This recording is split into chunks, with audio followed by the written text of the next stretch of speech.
Sir Gojo! Kugisaki! Ah! Isip ka talaga. Ay, masyadong mainit ngayon para sa kabaliwan mo. May babae nagkakagusto kay Fushiguro! Formation! B! Yes, sir! Fushiguro!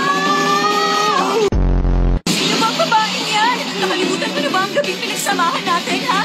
Sinungaling ka ba? Sinabi mo pinakamasaya ka tuwing kasama mo ko. Hindi ba totoo mga sinabi mo? Pinaniwala mo. Anong sinasabi ninyo? Pwede ba alisin niyo ang mga kamay niyo sa kanya? Sinisira niyo ang relasyon namin! Aalis na kaming dalawa ni Megumi ngayon para mag-practice ng violin kasama ako. Umuwi na tayo, Megumi. Ngayong araw, aaralin natin ang Twinkle Twinkle Little Star. Ayos lang. Huwag mo silang intindihin. Sa banda ng istasyon. Salamat sa tulong mo. Ha? Ano bang pinagsasasabi niyong tatlo? Pwede ba wag niyo akong ipahiya sa iba?